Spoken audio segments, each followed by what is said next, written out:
ভুল ভালো বুঝিয়ে দে, তোদের চিন্তা নেই, এতদিন তো যাই করলি করলি, তোদের বসিয়ে দেব। দাদাদের ফাঁদে যারাই পা দিয়েছে বিপদের শেষ নেই। এই কথা বলেন না কেন?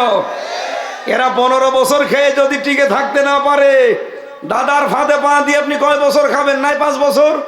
তারপরে আপনার বাড়ি ঘর দেখবেন সব ওই হানিফ সাহেবের মতো শ্মশান হয়ে যাবে। আপনি ইউনুস পড়তে পারবেন?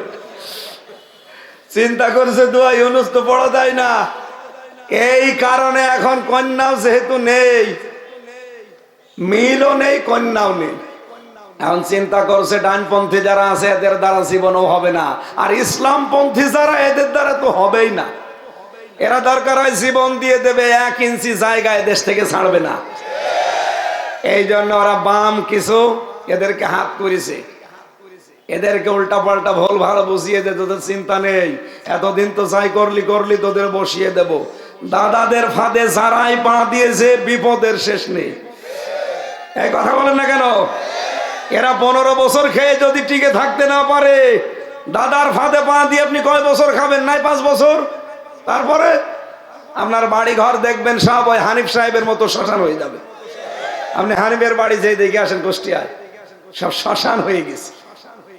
আর রব্বুল আলামিন, আমার এই আয়াতটা মনে পড়ে আর হানিফ সাহেবের নাম আসে মনে। আল্লাহ মনে হয় হানিফের বাড়ির দিকে তাকিয়ে আয়াতটা দিয়েছে। ফাতিলকা বুয়ুতুহুম খাবিয়াতাম বিমা যালামু। সূরা নাহাল 19 নাম্বার পারা, নাহাল না, নমল। সূরা নমলের ভেতরে আছে 19 নাম্বার পারা, 20 নাম্বার পৃষ্ঠা, 7 নাম্বার লাইনের 52 নাম্বার আয়াতে আছে। আল্লাহ পাক বলেন, এই সেই ঘরগুলো খাবিয়াতান, আমি জনশূন্য করে দিয়েছি, আমি পরিত্যক্ত বানিয়ে দিয়েছি, বিমা যালামু, এই জালেমদের জুলুমের কারণে। সুতরাং এমন কোন কাজ সামনে করতে যাবেন না 5 বছর পরে না জানি আপনার বাড়ি ঘর আবার শ্মশান হয়ে যায়। এর পরের অংশটা আল্লাহ আমাদের জন্য দিয়েছেন, ইন্না ফি যালিকা লাআয়াতাল লিকাউমি ইয়ালামুন, লামে তাকিদ। আল্লাহ বলেন অবশ্যই এর ভেতরে শিক্ষা আছে। ধানমন্দির এই বাড়ি ভাঙ্গার ভেতরে শিক্ষা এই, এখানে যত রকমের জুলুমের দুর্বিসন্ধি হইতো। এই কথা বলেন না কেন? বাংলাদেশে আমি জানি এবং বিশ্বাসও করি অধিকাংশ জালেমদের বাড়ির নিচে আর অফিসের নিচে দেখবেন আয়না ঘর আছে। আয়না ঘর না থাকলেও টর্চার সেল আছে। আল্লাহ এই জুলুমের কারণে এদের বাড়ি ঘরগুলো সব উজাড় করে দিয়েছেন। আগামীতে কেউ যদি উস্কানিতে পা দিয়ে আবার এই কাজ করেন, আপনার কিন্তু খবর আছে ভাই। এরা 15 বছর পরে যদি টিকে থাকতে না পারে, এদের ধ্বংস করেছে কে কেউ জানে না। আমরা ছাত্র জনতার নাম দিয়েছি না। সূরা আনাম 7 নাম্বার পারা, এটা 12 নাম্বার পৃষ্ঠা, 4 নাম্বার লাইনের 45 নাম্বার আয়াতের প্রথম অংশে পাবেন, ফাকুতিয়া দাবিরুল কওমিল্লাযিনা যালামু। আল্লাহ বলেন জালেমদের শিকড় কাটা হয়ে গেছে। কেটেছে কে? না না, আপনি আলেম, আলেম বসে আছে না? কতিয়া এটা মজুল, এর ফাইল কর্তা জানা নেই। কতিয়া এটা মজুল, যারা আলেম আছে তারা জানে, এর ফাইল কে কর্তা কে কেউ জানে না। জালেমদের শিকড় কাটা হয়ে গেছে। কেটেছে কে? আরে ভাই, এর কর্তা তো জানা নেই, কেউ জানে না। হানিফের বাড়ি মাটির সাথে মিশে গেছে, পায়খানার প্যানও নেই, কিন্তু ভেঙেছে কে কেউ জানে না। আর কথা বলে না কেন? ধানমন্ডির 32 ভেঙেছে কে? কে কার নামে দেবেন আপনি? কেউ জানে না। আগামীতে 15 বছরের এত বড় শিকড় যদি আল্লাহ তুলে ফেলতে পারে, আপনি দেখেছেন ইউনিয়নের দারোয়ান থেকে সংসদ পর্যন্ত প্রতিটা স্তরে জালেমদের সব খুঁটি গাড়া ছিল। আল্লাহ সব শিকড় একেবারে নির্মূল করে দিয়েছে। কে করেছে, কাকে দিয়ে করিয়েছে কেউ জানে না। এজন্য আগামীতে কেউ যেন জুলুম করবেন না, বিশেষ করে ওজনে কম বেশি, এটা আমরা দেখতে চাই না। আমরা চাই যারা উপর থেকে যা নিয়ে আসবে ওজন যেন নিচে এসে ঠিক মতো দিতে পারে। আর এটা সবচাইতে বেশি পারবে আমার মনে হয় এই বাংলাদেশে জামাত ইসলাম। আমি নাম ধরে বলছি এই কারণে, কারণ এটা পরীক্ষিত। অর্থনৈতিক ভাবে এদের মতো আল্লাহর ওলি বাংলাদেশে আর নেই। তার বাস্তব প্রমাণ ইসলামী ব্যাংক। সব ব্যাংকে কম বেশি লস, অথচ জালেমরা যদি ব্যাংকটা নিয়ে না নিত ৭৫,০০০ কোটি টাকা এখান থেকে মারিং কাটিং করেছে। এ টাকাগুলো যদি থাকতো এই ব্যাংকটা বিশ্বের ভেতর এখন ১ নম্বরে থাকতো। কারণ এখানে ৩৬টা নিয়ম চলে, মোশারাকা, মোদারাবা, মোরাবাহা, বায়ে সালাম, বায়ে ইস্তেসনা, বায়ে মুআজ্জাল, বায়ে ওয়াহিদ, এরকম ২৮টা নিয়ম নির্ধারিত আছে। এই নিয়মগুলো অন্য ব্যাংকে পাবেন না। বাংলাদেশে যদি যাকাত ভিত্তিক অর্থনীতি কায়েম হয়, ইসলামী ব্যাংকের মতো সোনালী, রূপালী, চৈতালি যত ব্যাংক আছে সব এই নিয়মের ভেতরে আসবে। সুদ ভিত্তিক অর্থনীতি বিদায় নিয়ে যাকাত ভিত্তিক অর্থনীতি বাংলাদেশে কায়েম হবে। এ দেশটা মিনি জান্নাত হয়ে যাবে। সুদ মানুষকে যেভাবে চষে, গরিবকে আরো গরিব বানায়, ধনী যারা আরো ধনী হয়ে যায়। কিন্তু ইসলাম এটা চাই, কাইলা এখন দৌলাতাম বাইনাল আগনিয়াই মিনকুম। আমি চাই না শুধু ধনীরাই ধনী হবে, গরিব আরো গরিব হয়ে যাবে না। সূরা হাসর আল্লাহ বলেন আমি চাই সবার কাছে টাকা পয়সা থাকবে, খাবার থাকবে, আর এইটার জন্য যাকাত দরকার। এই কথা বলেন না কেন? এই যাকাত ভিত্তিক অর্থনীতি কায়েম হলে ঠিক ওজনে কম বেশি আর হবে না। যেখান থেকে যা আসবে ঠিক মতো বন্টন হবে। সেই দৃশ্য আমরা সামনে দেখতে চাই না। যদি এই দৃশ্য বাংলাদেশে কায়েম না হয়, শোয়েব আলাইহিস সালামের জাতিকে যেভাবে ধ্বংস করেছে, আমাদের বরাতেও এটা আছে। এই জন্য নিজের কপালে নিজে কোড়াল মারবেন না, নিজে আগুন লাগাবেন না, সামনে ঠিক করেন পজিশন, কি করবেন। এমন মানুষকে আপনার রায় দেবেন যারা অর্থনৈতিক ভাবে আল্লাহর ওলি। এই কথা বলেন না কেন? একটা টাকা ২টা মন্ত্রণালয়ে আপনি অনুসন্ধান করেও কোনো দুর্নীতি পাননি, এর চাইতে ওলি আপনি কোথায় পাবেন? আমরা আল্লাহর ওলি খুঁজতে যাই বরিশালে, চট্টগ্রামে, সিলেটে। কিসের আল্লাহর ওলি? আল্লাহর ওলি তো ওইটা যার কাছে টাকা পয়সা দিলে লেনদেন ঠিক রাখে। বাংলাদেশে একটা মন্ত্রী দেখান যে তার মন্ত্রণালয় চালানোর পরে বাকি টাকা ফেরত দিয়েছে, দেখান। অথচ মাওলানা মতিয়ার রহমান নিজামী ফেরত দিয়েছে। মাত্র ৩৬ টাকা বেঁচেছিল, ৩৬ টাকাও ফেরত দিয়েছে। আর আপনি ওলি খুঁজে পান না। এজন্য আমরা চাই সামনে ওজনে কম বেশি কেউ যেন আর করতে না পারে। এটার জন্য আপনার এই হাত খুব গুরুত্বপূর্ণ।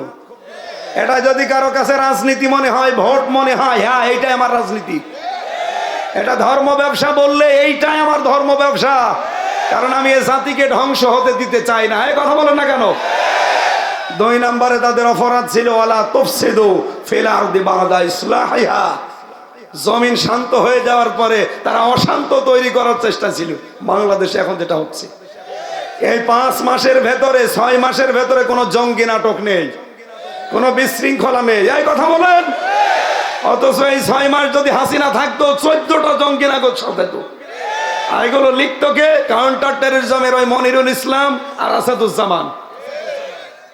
আমি নিজে তো রিমান্ডে এদের কাছে শুনেছি, এই শয়তানরা সব ট্রেনিং নিয়ে আসতো দাদার কাছে আর ওদের ওই সাদা চামড়ার কাছে এসে নাটক সাজাতো। এই যে মাওলানা বলছিল না, ওরা জঙ্গি নাটক সাজিয়ে এই দেশের মানুষকে, বিশেষ করে আলেম ওলামাদেরকে বিশ্বের কাছে কালার করত।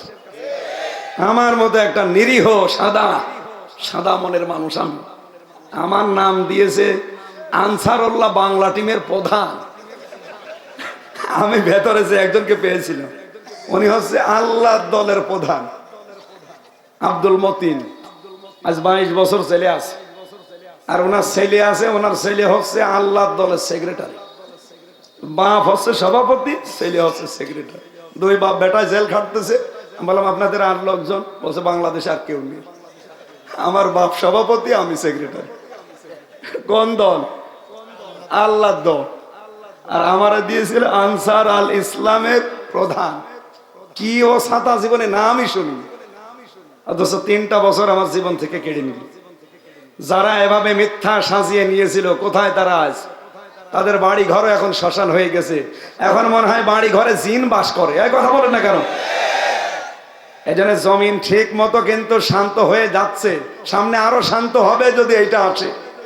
আর এইটাকে বিশৃঙ্খলা তৈরি করার জন্য কেউ বুবুর ফাঁদে, কেউ বুবুর বোনের ফাঁদে পা দেন।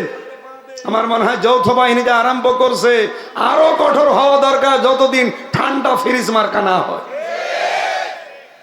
বেনজিরকে অলরেডি ফিরিয়ে আনার জন্য রেড অ্যালার্ট জারি হয়েছে। ইন্টারপোলের মাধ্যমে শয়তানকে ফিরিয়ে নিয়ে আসা হবে, কারণ এই দেশে যত দুর্নীতি প্রশাসনে তার ভেতরে এক নম্বরে শয়তান। ওর মুখের ভাষা দেখেছিলেন, টোকায় টোকায় নিয়ে আসবো আলেমদেরকে ঘরের ভেতর থেকে, মাটির নিচে থাকলেও নিয়ে এসে মামলা দেব, এই কথা বলার কারণে আল্লাহর আরশ পর্যন্ত মনে হয় কেঁপে গেছে। 3 নম্বরে তাদের কাজ ছিল ওয়ালা তাকউদু বিকুল্লি সিরাতিন তুইদুন, তারা ওত পেতে বসে থাকতো মানুষকে ভয় ভীতি দেখানোর জন্য। বাংলাদেশে এখন যেটা সামনে তৈরি হচ্ছে, এই জাহাঙ্গীর, মেয়র জাহাঙ্গীর এটাই বলেছিল না যে ওদের রাতের ঘুম আমরা হারাম করে দেব? এই কথা বলেন না কেন? একেবারে খাপের খাপ মিলে যাচ্ছে। আল্লাহ পাক বলেন ওয়াতাসাদ্দুনা আন সাবিলিল্লাহ, 4 নম্বরে ওদের কর্মসূচি ছিল ওরা আল্লাহর পথ থেকে মানুষদেরকে কি করে দূরে সরানো যায়, এজন্য বিভিন্ন নতুন নতুন পথ অবলম্বন করত। আজ বাংলাদেশে অনেককে আমরা দেখতে পাচ্ছি আল্লাহর পথ থেকে মানুষকে দূরে সরানো যায় কি করে, এই কায়দা কৌশলগুলো নতুন নতুন আমদানি করছে। এর ভেতরে অন্যতম ভারতের এই বিভিন্ন সিরিয়াল চ্যানেল, বিশেষ করে এই পিন আপ করা পত্রিকা, বাংলার মানুষগুলো আর চরিত্র হারিয়ে ফেলছে। আমেরিকায় দেখছেন না আগুন কিভাবে জ্বলতেছে, 70,000 পানি মেশিন সেট করেছিল, পানি দিয়ে আগুন লিভানোর একটা মেশিনেও কাজ করছে না, কারণ সেখানে চরিত্র ধ্বংস হওয়ার যত উপক্রম সব ওই শহরে ছিল। বাংলাদেশেও যখন আরম্ভ হচ্ছে এভাবে, সামনে আর 3 দিন বাকি আছে, কি 14 ফেব্রুয়ারি। কত মানুষ যে এই দিন ইজ্জত হারাবে আল্লাহ জানে, আর ওরা জানে। অনেকে এখনই মশান নিয়ে বসে আছে যে আমি শুরু করব। 1 বছর ভরে ভরে টাকা গুছিয়েছে যে প্রেমিকাকে ফুল কিনে দেবে। এই যে বিশ্ব ভালোবাসা দিবস না, বিশ্ব বেহায়া দিবস, এটা আমদানি করেছিল ইংল্যান্ড থেকে শফিক রেহমান। কি নাম? এর নাম ছিল শফিক রহমান। সাংবাদিক প্রশ্ন করছে, স্যার আপনার নাম তো শফিক রহমান, আপনি রেহমান করলেন? যে রহমানের ভেতরে মৌলবাদের গন্ধ পাওয়া যায়, এই জন্য আমি নাম পাল্টিয়ে কেটে দিয়ে রহমান থেকে রেহমান হয়ে গেছি। যেই শয়তান আল্লাহর নাম পাল্টিয়ে রহমান থেকে রেহমান হয়ে যায়, তার আমদানি করা ইংল্যান্ড থেকে এই অবৈধ দিবস বাংলাদেশে মুসলমান পালন করতে পারে না। করবেন আপনারা? করবেন? এটা ভিডিও আকারে যতদূর যাচ্ছে, কোন মুসলমান সন্তান নারী হোক আর পুরুষ হোক, এরা যেন এই দিবস সামনে পালন না করে। আপনি দিবস যদি পালন করতে চান, 2টা দিবস আমাদের আল্লাহ দিয়েছেন, ঈদুল আজহা, ঈদুল ফিতর। এই কথা বলেন না কেন? আপনি আনন্দ করবেন, ইসলামের ভেতরে যত কিছু আছে মন মতো।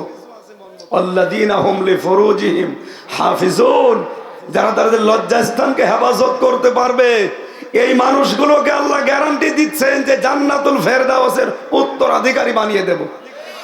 আজ বাংলাদেশে অনেকে নিজের চরিত্রকে সংশোধন করার জন্য একটার তুলনায় 2টা বিয়ে করলে বলে ও চরিত্র খারাপ। আরে ও চরিত্র ভালো, ও আপনার মতো হোটেলে রাত কাটায় না, ও আপনার মতো অন্যের স্ত্রীর সাথে গল্প করে না। কথা বলে না কেন? আর একটার যাইতে 2টো বিয়ে করলে বলো চরিত্র ভালো না, এই জন্য বিয়ে করি। তারা শয়তান। নিজের জায়েজ স্ত্রী ছাড়া যৌন অন্য জায়গায় ব্যবহার করা, এটা হারাম, হারাম এবং হারাম। এই জন্যই তো আল্লাহ 2টা 3টা 4টার বিধান দিয়েছে।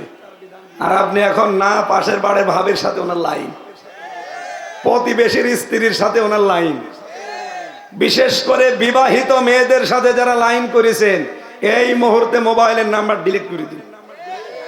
কারণ তার স্বামী যতদিন তাকে বাদ না দেবে, আপনি বিয়েও করতে পারবেন না, আর সারা জীবন না পাওয়ার দুঃখে মরবেন।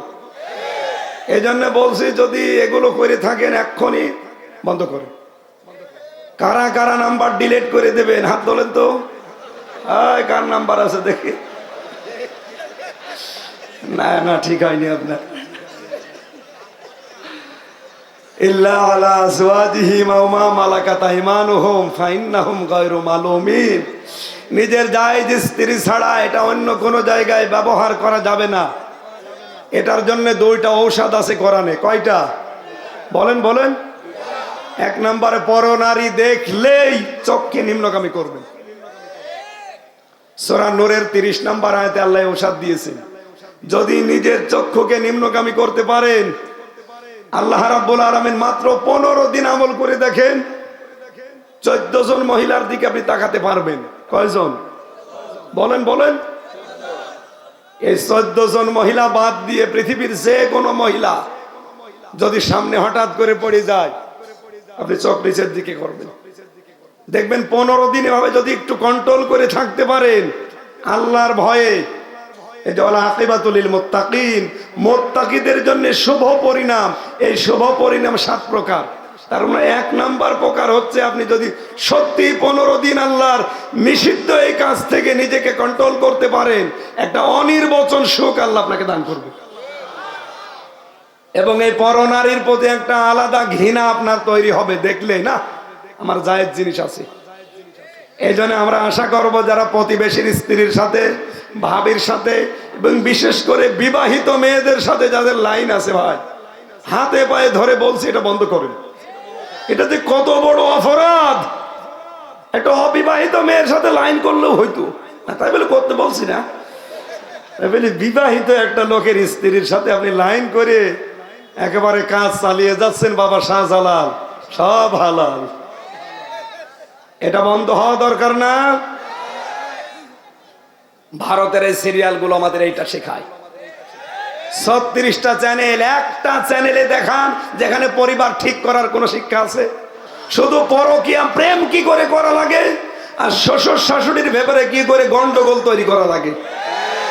এদের এইটা দেখে দেখেই বাংলাদেশে আজ হাজারো সন্তান ছেলেকে, মেয়েকে, মাকে, বাবাকে সব আলাদা করে দিচ্ছে। এই যে বৃদ্ধাশ্রমে রেখে আসে। কয়েকদিন আগে আমি নীলফামারে গিয়েছিলাম, ওখানে একটা বৃদ্ধাশ্রম দেখলাম। এদিকে 25 জন মা, এদিকে 25 জন বাবা বসে আছে। চোখের ভেতরে দেখি টল টল করছে পানি। দুইজনের সাথে কথা বললাম, একজন বলছে আমার ছেলে ডিসি, আর একজন বলছে আমার ছেলে আমেরিকায় থাকে। অথচ 3 মাস আমাদেরকে এখানে রেখে গেছে। ওদের চোখের দিকে তাকিয়েই মনে হচ্ছে প্রত্যেকটা মা বাবা ছেলের জন্য বরদোয়া দিচ্ছে। বলেন তো ওদেরকে আমার মতো ছেলে নেই? তাও যেমন তেমন ছেলে, একজনের ছেলে ডিসি, একটা ছেলে আমেরিকায় থাকে। বলছে আমার বৌমার ঘ্যান ঘানানির কারণে আজ 3 মাস আমাদের এখানে রেখে গেছে, খবর নেয় না, খালি মাসে মাসে কিছু টাকা পাঠায়। এমন কাজ করতে পারলেন আপনি? আর এটার মনে হয় সবচাইতে বড় ভূমিকা পালন করে ভারতের এই সিরিয়ালগুলো। এই জন্য সংস্কার যখন চলছে, ডক্টর মোহাম্মদ ইউনূস আপনাকে আমরা আহ্বান জানাচ্ছি, এই মুহূর্তে দাদা বাবুদের চ্যানেলগুলো বন্ধ করে দিন। ওদের সাথে কোনো দেশের মিল নেই, পাকিস্তানের মিল নেই, আফগানিস্তানের মিল নেই, চীনের মিল নেই, মায়ানমারের মিল নেই, মালদ্বীপের মিল নেই, ভুটানের মিল নেই, নেপালের মিল নেই, শ্রীলঙ্কার মিল নেই। আমাদের মিল ছিল, কন্যা ছিল, কন্যা নেই, মিল নেই। মিল যখন নেই ওদের চ্যানেলও আমরা রাখবো না। বাংলাদেশে চ্যানেল তৈরি হবে ইসলামিক টিভি, দিগন্ত টিভি, আয় কথা বলে না কেন? দরকার হয় পিস টিভি আবার চালু করে দেন। এদেশে আমাদের চরিত্রই যদি শেষ হয়ে যায়, আমেরিকার মতো যদি আবার আগুন লেগে যায়, ওদের মতো তো উন্নত মেশিনও নেই, সব পুড়ে একদিনে সারখার হয়ে যাবে। আমরা জাতিকে বাঁচাতে চাই, আল্লাহর পথ থেকে দূরে সরানোর জন্য যে যে লাইনে কাজ করছে আপনারা থামবেন। শোয়েব নবীর জামানায় ধ্বংস হওয়ার কারণ কয়টা বললাম? 4টা। আমার এই জাতির ভেতরে এখন 4টাই ঢুকে গেছে। আল্লাহ হেফাজত করেন, বলেন আমিন। আখেরাতের ঘর আমরা যদি তৈরি করতে চাই, কোন জায়গায় যেন নিজের আমিত্ব, বড়ত্ব, সে সম্পদের হতে পারে, চেহারার হতে পারে, জ্ঞানের হতে পারে, ক্ষমতার হতে পারে। এখানে 4 প্রকার মানুষের নাম আছে আয়াতে। 1 নম্বরে নাম পেয়েছি কারুনের, সম্পদের অহংকার করেছিল, আল্লাহ তাকে মাটির নিচে ভরাট করে দিয়েছে। নবীজি বলেন কারণ এখনো দাবতে আছে মাটির নিচে, কিয়ামত পর্যন্ত দাববে। এই জন্য আমরা আখেরাতের ঘর যদি সত্যি চাই, মাস্ট বি এখন থেকে উলু তৈরি করা বন্ধ করেন। ওলো মানে বড়ত্ব, ওলো মানে উদ্ধত্ত, ওলো মানে অহংকার। হযরত নূহ আলাইহিস সালামের জামানায় কণ্ঠ সাপোর্ট করলে আমি আরো বলতে পারতাম। এটা নূহ নবীর জামানা, সূরা নূহের 7 নম্বর আয়াতে এই তথ্যগুলো আছে।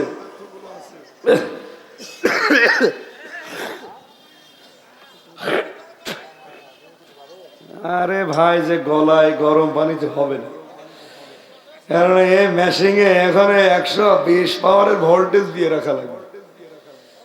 কণ্ঠটা শেষ হয়ে গেছে। জেলখানায় ওরা এমন কোন টর্চার নেই যা আমার এই শরীরের উপরে করে না। 3টা বছরে খেয়ে না খেয়ে শেষ করে দিয়েছে। শরীরটা স্বাভাবিকই হচ্ছে না। এত টর্চার করলে স্বাভাবিক হবে কি করে? ডাক্তার এখন বারবার বলছে মুখে টেপ মেরে রাখেন, কিছু চাইলে আপনি লিখে দেবেন, কথা বলবেন না। 5 দিন এভাবে থাকেন, ঠিক হয়ে যাবে। 5 দিন 5 মিনিট থাকা যাচ্ছে না। আজকেও 3টা চলছে। আলহামদুলিল্লাহ, কণ্ঠ শেষ হয়ে যাচ্ছে। আলহামদুলিল্লাহ।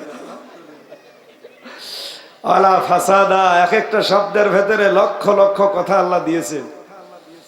এই সূরা কসাসের আমি এই যে এখান থেকে শুরু করতাম, 75 নম্বর আয়াত থেকে আজকের তাফসীর আরম্ভ হতো 83 নম্বর আয়াত পর্যন্ত। এত তথ্য দেওয়া আছে, কণ্ঠে সাপোর্ট করছে না, আমার কষ্ট হয়ে যাচ্ছে। আমার মনে হয় টানা ঠিক হবে না। আগামী থেকে আবার শুনি। স্যার আমি আর পারছি না, মানে বুকেও ব্যথা করছে, কণ্ঠে কথা বলতে গেলে আরো বসে যাচ্ছে। আগামী থেকে আবার কথা বলবো ভাই। আল্লাহুম্মা আমিন। লা ইলাহা ইল্লা আনতা সুবহানাকা ইন্নী কুনতু মিনাজ জালিমিন। আল্লাহুম্মা গফিরলি ওয়ারহামনি ওয়াহদিনি ওয়াফিনি ওয়ারযুকনি ইয়া রাব্বাল আলামিন। আল্লাহ তাআলা যেভাবে আরম্ভ করেছিলাম, এখনো 2-3 ঘন্টা বললেও তোমার বান্দা বান্দিরা চলে যেত না। এক একটা শব্দের ভেতরে তুমি এত তথ্য দিয়েছো, এটা যদি কিয়ামত পর্যন্ত আলোচনা হয় তাও তোমার কোরআনের কথা শেষ হবে না। আমার এই ছোট্ট মাথার ভেতরে আয়াত সম্পর্কে এত তথ্য আমি পেয়েছি, কণ্ঠ আমার সাপোর্ট করছে না, শরীরেও সাপোর্ট দিচ্ছে না। আল্লাহ তাআলা খুব কষ্ট হচ্ছে কথাগুলো বলতে, এই জন্য আমি শেষ করে দিলাম। যতটুকুই বলেছি আমাদের প্র্যাকটিক্যাল লাইফে আমল করার তৌফিক দাও। সওয়াবগুলো তুমি নবীজির রওজায় পৌঁছিয়ে দাও। এ মাহফিলের সম্মানিত সভাপতি শরীফুল আলম তারেক ভাই, তার মা বাবাকে মাফ করে দাও। আমি সেই 17-18 সালে আসতাম, শুনেছিলাম তার এক ভাই ছিল, সে মারা গেছে। কি নাম জানো? তোমার বান্দা মরহুম ইখতিয়ার, আল্লাহ তাআলা তাকে কবরে তুমি জান্নাত দিয়ে দাও। ওই সময় সেই ভাইটাকে দেখেছিলাম, পরবর্তীতে জেল থেকে বের হয়ে আমার আর সাক্ষাৎ নেই। শুনলাম যে তিনি মারা গেছে। তোমার ওই বান্দা তার কবর তুমি জান্নাতুল ফেরদাউস বানিয়ে দাও। তারেক ভাইয়ের মা বাবা সব আত্মীয় স্বজন কবরে আছে, তাদেরকে ক্ষমা করে দাও। এ মাহফিলে যারা কথা বলেছেন, মাওলানা আবু সর, আল্লাহ তাআলা তার সন্তানাদি, স্ত্রী পুত্র মা বাবা যারা বেঁচে আছে, মারা গেছে, তার বাবা আমি জানি মারা গেছে, বাবাকে কবরে জান্নাত দিয়ে দাও। আল্লাহ পারিবারিক জীবনে শান্তি দান করো। আমার মামা এসেছে মাওলানা আলমগীর, তার বাবা নেই, আল্লাহ বাবার কবরটা জান্নাত বানিয়ে দাও। রব্বুল আলামিন, তুমি তো দেখতে পাচ্ছ আমার শরীরের উপরে কি টর্চার গেছে। আমার শরীরকে তুমি ছাড়া কেউ স্বাভাবিক করতে পারবে না। মেহেরবানি করে আগের অবস্থায় শরীরটা ফিরিয়ে দাও। মুক্ত জীবনে যখন ফিরিয়েই দিয়েছ, কোরআনের কথাগুলো বলার জন্য যে কণ্ঠ দরকার, স্বাস্থ্য দরকার, এলেম যোগ্যতা দরকার, আল্লাহ তুমি আমাকে ভিক্ষা দাও।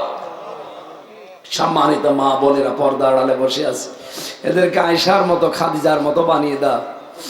আল্লাহ তাআলা জাকারিয়া ভাইয়ের মাধ্যমে এখানে এসেছি, হাফেজ মাওলানা জাকারিয়াকে কবুল করে নাও। যত এতিম এখানে লালন পালন হয়, তোমার নবী জানিয়েছে এতিমের মাথায় হাত দিলে যতগুলো চুল পড়বে অতগুলো সওয়াব পাওয়া যায়। এতিমের লালন পালন যারা করে, তোমার নবীর সাথে পাশাপাশি জান্নাতে থাকতে পারবে। যারা এর দায়িত্বে আছে, এদেরকে তুমি মঞ্জুর করো।